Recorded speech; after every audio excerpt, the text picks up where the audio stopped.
Questa è la distinzione, le rifaremo anche noi queste cose poi disegnandole, tra l'assonometria e la prospettiva centrale. Come potete vedere nell'assonometria le rette, se vi chiedo di fare un cubo, come in questo caso, tutti sicuramente lo sapete fare e vi viene sicuramente di fare tutte le rette, tutte parallele tra loro, sia quelle verticali, sia quelle orizzontali, sia quelle che vanno in profondità. Mentre nella prospettiva la cosa fondamentale è che presuppone un punto di fuga, invece, cioè presuppone l'idea che le linee che vanno in profondità convergano tutte in un punto. Ecco che allora questo qui a sinistra è un cubo rappresentato in assonometria.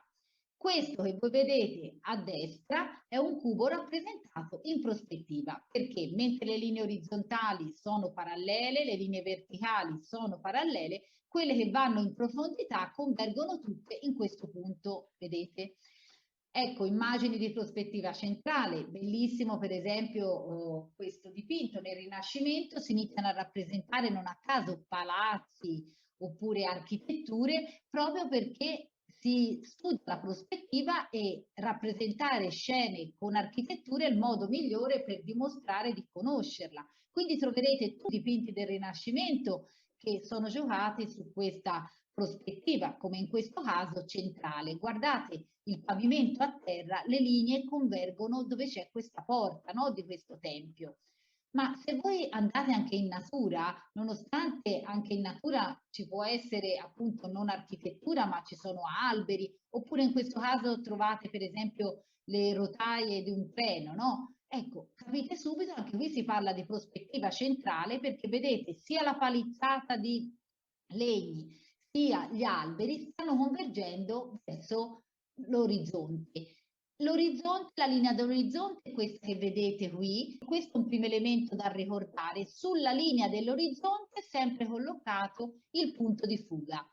Infatti la linea d'orizzonte è questa, è dove noi traguardiamo con i nostri occhi e proprio qui al centro c'è il punto di fuga, dove convergono, vedete, tutte le linee. Andiamo avanti, lo stesso lo possiamo vedere in una strada di campagna, come in questo caso, stessa cosa, linea d'orizzonte, scelta di un punto di fuga, più o meno vedete qui sopra la metà superiore del dipinto o della scena. Ancora una volta, prospettiva centrale, questa volta siamo in una metropoli e trovate il punto di fuga, vedete, a metà, la linea d'orizzonte è proprio qui a metà del foglio, potrei dire, e il punto di fuga è proprio ancora una volta centrale. Lo stesso potete vederlo per esempio un viale alberato come questo. Vedrete anche che gli alberi, se sono posti tutti alla stessa distanza, via via che ci avviciniamo verso il punto di fuga, non solo rimpiccioliscono, ma si infittiscono anche. E poi anche qui vi spiegherò come calcolare questa distanza. Invece di prospettiva centrale, questa è una prospettiva angolare. Che cosa vuol dire? Vuol dire che ha due punti di fuga, ha due fuochi, non ha più come nella prospettiva lineare centrica un solo punto di fuga. Perché qui, per esempio, questo palazzo che vedete qui a destra, siamo il Palazzo Piccolomini, ecco, guardate, è posto di spigolo, d'angolo. Allora, voi capite che il punto di fuga ce n'è uno che va qua, vedete se noi tiriamo le linee in basso dove convergono, e un altro punto di fuga va a convergere dalla parte opposta. Sono due fuochi. Ecco, potete vedere per esempio se vi capita di rappresentare una casa messa di uno scorcio angolato come questo, dovete per forza fare la linea d'orizzonte, questa gialla, e due punti di fuga che vanno all'estremità. Più fate punti di fuga distanti e più avrete una prospettiva corretta. Ecco, questo per esempio è un'immagine di differenza tra prospettiva lineare, centrica e prospettiva angolare. Se voi volete fare degli alberi che vanno verso un punto di fuga centrale, è l'idea che vi ho fatto vedere anche del viale alberato oppure della strada di campagna, vedete? Se invece voi partite dall'angolazione di un albero, dovete fare gli altri alberi che vanno a rimpicciolire viceversa verso i due punti di fuga, i due fuochi. In questa immagine invece vedete rappresentata in alto la prospettiva lineare centrica, poi di lato la prospettiva angolare e in basso addirittura una prospettiva a 3 fuochi, a 3 punti. Se osservate ad esempio un grattacielo, una costruzione, se osservata dal basso dovremmo considerare anche un altro punto in alto, un altro punto in alto. Veniamo poi a un artista come Leonardo da Vinci e lui ha inventato invece quella che è considerata la prospettiva aerea, cioè si è reso conto che guardando all'orizzonte c'è questo effetto di indefinitezza, di nebulosità che si percepisce rispetto a un primo piano che è sempre più messo a fuoco mentre i piani in lontananza degradano verso l'orizzonte. Adesso andiamo a esercitarsi tecnicamente. Andremo ad esempio a realizzare molto velocemente un quadrato e se vi chiedessi di tracciarlo con delle profondità e fare un cubo, sicuramente molti di voi farebbero questa soluzione. Questa in realtà non è prospettiva, ma è assonometria.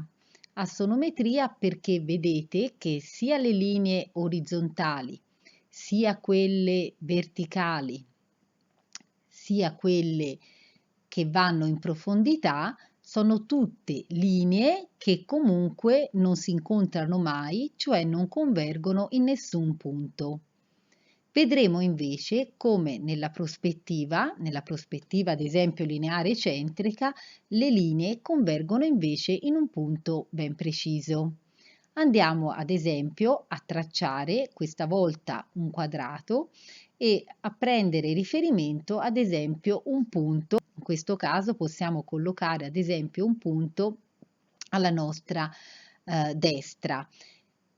Proviamo a unire gli angoli, le linee che partono dagli angoli a questo punto e continuiamo a realizzare, a creare le linee verticali e orizzontali lasciandole sempre parallele. Ci accorgeremo che in questo caso queste linee appunto non si incontrano mai, lo stesso le linee che faremo verticali, mentre quando andremo a disegnare le linee che convergono in profondità ci renderemo conto che queste invece convergono in un punto.